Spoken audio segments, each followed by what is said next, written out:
Hello students, कैसे हैं आप सब। आई होप आप सब अच्छे होंगे। आईसीटी वर्चुअल क्लासरूम में आप सबका स्वागत है। मैं विकास। बच्चों, क्लास 10th का मैथ्स हम कर रहे हैं और पिछले सेशन में हमने एक new chapter, fresh chapter start किया था जिसका नाम है ट्रिग्नोमेट्रिक आइडेंटिटीज। तो इसी चैप्टर को हम यहाँ पे कंटिन्यू करेंगे। तो चैप्टर का नाम लिख लीजिए सबसे पहले तो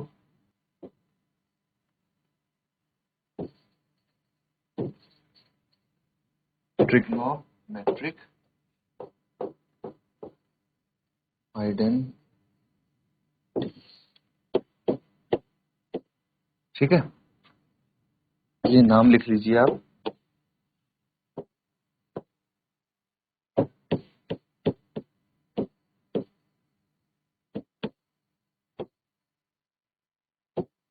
ठीक है, अब कुछ इसको बेसिक चीजें हमने पिछले सेशन में सीख ली थी, तो कुछ क्वेश्चन प्रैक्टिस करेंगे इस सेशन में। लेकिन उससे पहले जो आप बेसिक चीज कर रहे थे उसको एक बार रिवाइज जरूर कर लें।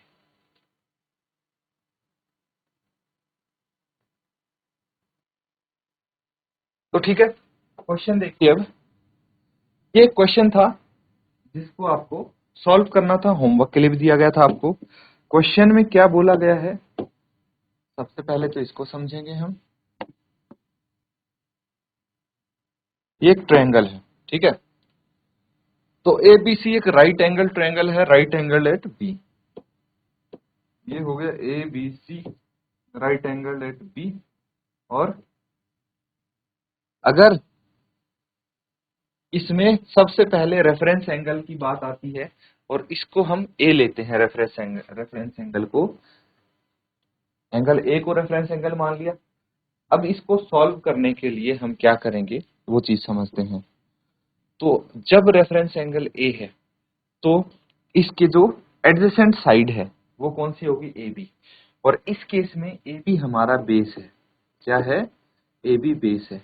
और BC परपेंडिकुलर है, हाइपोटेन्यूज हमेशा सेम रहेगा जो कि 90 डिग्री के ऑपोजिट है।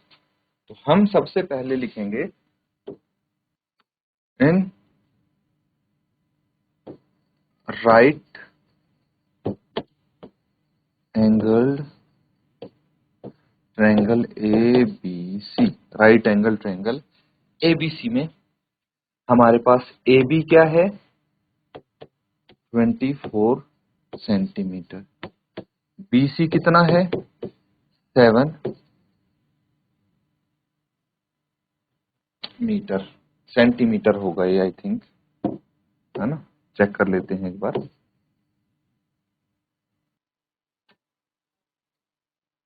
तो ठीक है, सेंटीमीटर ही है ये, मेक इट सेंटीमीटर। और यहाँ पे भी ये सेंटीमीटर। तो अब क्या करना है, हम पाइथागोरस थ्योरम का यूज कर सकते हैं। Using Pythagoras theorem. और जब हम पाइथागोरस थ्योरम का यूज करते हैं तो इस केस में हम क्या करेंगे, यहाँ पे ध्यान से देखिए। हाइपोटेन्यूज स्क्वायर क्या होता है, hypotenuse square is equal to perpendicular square plus base square, ये होता है। तो हमारे पास जो ए बी है, ए बी 24 है और BC कितना है, 7 सेंटीमीटर है। तो हमें AC निकालना है। तो AC की वैल्यू क्या होगी, यहां से देखिए, AC का square is equal to AB का स्क्वायर।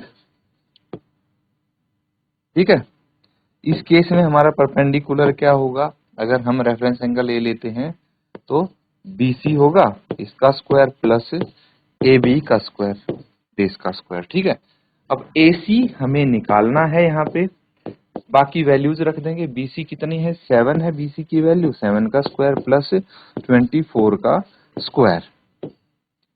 ठीक है, आगे देखिए। अब क्या करना है, हमें AC की वैल्यू चाहिए। तो AC square is equal to 7 का स्क्वायर कितना होता है, 49। लिख देंगे 49 प्लस 24 का स्क्वायर कितना होता है, 24 का स्क्वायर आपका 576 होता है। तो बच्चों, एटलीस्ट 25 तक आपको सारे स्क्वायर्स याद होने चाहिए। ठीक है, इसमें आपको बिल्कुल कॉम्प्रोमाइज नहीं करना है। और जब हम AC स्क्वायर की यहाँ पे वैल्यू लिखेंगे, इन दोनों को जोड़ देंगे, 9 और 6 15 एक हासिल, 7 और 4 11 और 1 12 एक हासिल, 5 और 1 6 625 आ गया। तो AC क्या आ जाएगा, AC आ जाएगा आपके पास 25 सेंटीमीटर। अब बेसिकली जब हम स्क्वायर रूट करते हैं, दोनों तरफ हमने स्क्वायर रूट किया, तो ये प्लस माइनस 25 आ जाना चाहिए था। ये कॉन्सेप्ट मैं यहाँ पे बता रहा हूँ आपको। अब एक तो प्लस 25, दूसरी वैल्यू माइनस 25, तो इसको हम रिजेक्ट कर देते हैं यहाँ पे अपफ्रंट डायरेक्टली। क्यों? क्योंकि किसी भी ट्रायंगल की साइड नेगेटिव तो नहीं हो सकती, इसीलिए हम डायरेक्ट यहाँ पे हमने 25 सेंटीमीटर लिख दिया है। ये चीज समझ में आई। अब जब हमें निकालना है, फर्स्ट पार्ट देखिए, हमें निकालना है sign A and cos A. ठीक है, तो सबसे पहले मुझे ये बताइए, ये चीज याद है आपको, पंडित बद्री प्रसाद हर हर बोल, ये तो याद होगा। तो मुझे बताइए, जो साइन ए है, साइन ए के केस में क्या होता है, परपेंडिकुलर बटे हाइपोटेन्यूज, बी बटे एच होगा। और इस केस में परपेंडिकुलर क्या है, जब रेफरेंस एंगल ए है तो बीसी परपेंडिकुलर हो गया और एबी एसी हाइपोटेन्यूज हो गया, लिख लीजिए, है ना। तो यहां पे हमें क्या चाहिए, sine A is equal to BC कितना है, व्हाट इज बीसी, बीसी आपका गिवन है 7 सेंटीमीटर। ठीक है, और उसके बाद हमें एसी निकाला था अभी हमने 25 सेंटीमीटर, तो ये आ जाएगा, है ना। एंगल ए का साइन जो है, साइन ऑफ एंगल ए की रेशियो क्या आई है, 7/25। ठीक है, तो ये नोट कर लीजिए। इसी तरह से हम cos ए की रेशियो निकाल लेंगे, है ना। नोट कीजिए, फिर आगे करते हैं।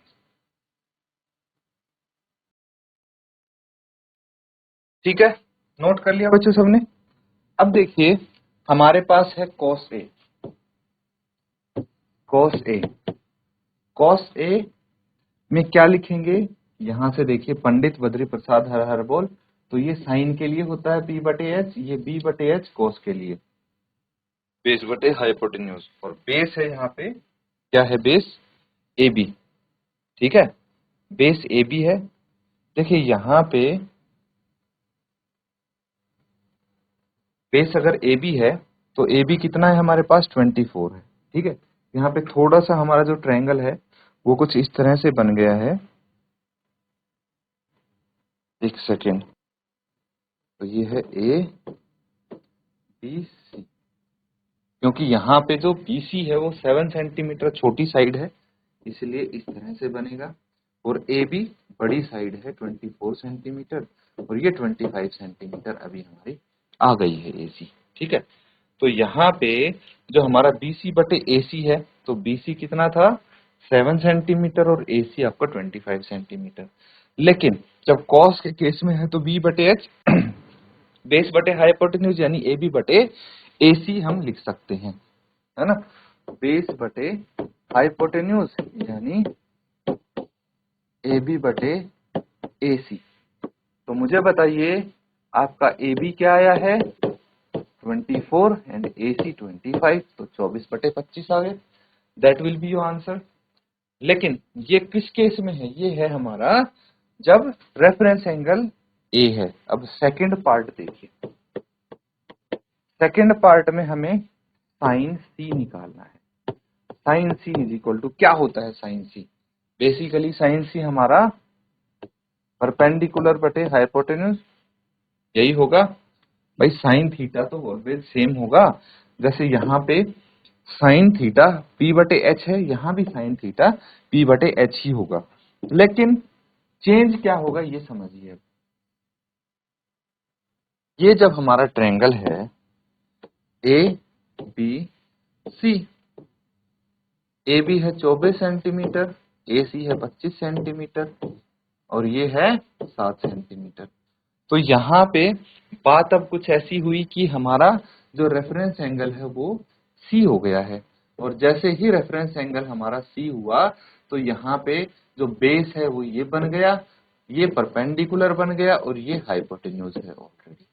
तो हमें परपेंडिकुलर बटे हाइपोटेन्यूज के लिए अब ए बी बटे AC करना पड़ेगा। अब परपेंडिकुलर AB है, इससे पहले परपेंडिकुलर BC था, ठीक है। तो यहाँ पे साइन C की वैल्यू क्या आ गई, AB कितना है 24 बटे 25। सिमिलरली cos C हमें निकालना है, तो cos C में क्या हो जाएगा, बेस बटे हाइपोटेन्यूज, और इस केस में बेस कितना है, BC है, BC बटे AC हम यहाँ पे कर सकते हैं। तो मुझे बताइए कि cos C की वैल्यू क्या आ जाएगी आपकी, cos C की वैल्यू आ गई 7/25।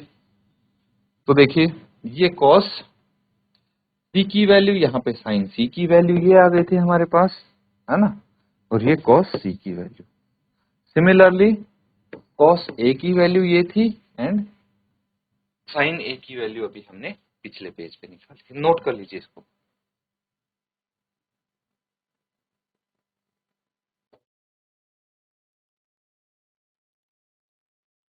ठीक है बच्चों, नोट कर लिया सबने। अगला क्वेश्चन देखिए, इसमें क्या बोला गया है, यहाँ पे आपको फिगर ऑलरेडी दे दी गई है और यहाँ पे in the given figure find 10p minus cot r। तो मुझे बताइए, ये हो गया r, ये हो गया p। तो एक बार रेफरेंस एंगल r है, एक बार p है, ठीक है। तो इंडिविजुअली सबसे पहले हम क्या करेंगे, इनकी वैल्यूज निकालने की कोशिश करेंगे, है ना। तो सबसे पहले ट्रायंगल देखते हैं। मुझे ये बताइए कि जो tan थीटा है, tan थीटा के लिए हमें क्या चाहिए, उसके लिए हमें ये लिखना पड़ेगा, पंडित बद्री प्रसाद हर हर बोल, है ना। तो परपेंडिकुलर बटे बेस हमें चाहिए। तो यहाँ पे एक हाइपोटेन्यूज गिवन है और एक आपका परपेंडिकुलर है, बेस में से कुछ गिवन है। तो हमें दोनों चीज चाहिए, परपेंडिकुलर और बेस, दोनों नहीं गिवन है। तो सबसे पहला काम हम निकालेंगे इसका बेस। तो इसमें हम क्या करेंगे, इन ट्रायंगल PQR, ठीक है। ट्रायंगल PQR है हमारे पास, और जिसमें PQ हमें गिवन है कितना, 12 सेंटीमीटर, एंड PR भी गिवन है 13 सेंटीमीटर, ठीक है। तो हमें QR निकाल देना है using Pythagoras theorem.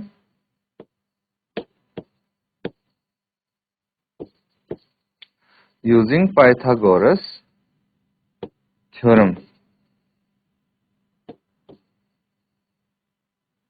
Pythagoras theorem का यूज करेंगे। तो मुझे पता है hypotenuse square is equal to base square plus perpendicular square. तो यहाँ पे PR तो हाइपोटेन्यूज है, QR बेस मान लेते हैं हम, और परपेंडिकुलर मान लेते हैं PQ को। सॉल्व करेंगे तो वैल्यूज रख दीजिए। PR की वैल्यू क्या है 13, तो 13 का square is equal to QR हमें निकालना है, तो QR की वैल्यू हमें नहीं पता, लिख देंगे एज इट इज। और PQ की वैल्यू 12 है, तो इसका स्क्वायर करेंगे हम, राइट। अब 13 का स्क्वायर कितना होता है, 169 is equal to QR square, और 12 का स्क्वायर कितना होता है 144। 144 को लेफ्ट साइड लेके जाइए, 169 minus 144 is equal to QR square. यह आ जाएगा 25 is equal to QR square. तो QR की वैल्यू क्या आ जाएगी, 5 सेंटीमीटर। आ गई कि नहीं आ गई, ये QR की वैल्यू है बच्चों। अब देखिए हमारे पास QR आ गया जो कि है 5 सेंटीमीटर।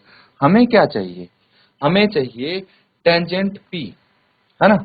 तो मुझे बताइए कि टेंजेंट P की वैल्यू क्या होगी, परपेंडिकुलर बटे बेस, है ना। और इस केस में जब ये है हमारा रेफरेंस एंगल थीटा, ये है, तो परपेंडिकुलर इसको ऑपोजिट QR हो गया, और बेस PQ, QR बटे PQ हम लिख देंगे यहाँ पे, QR बटे PQ।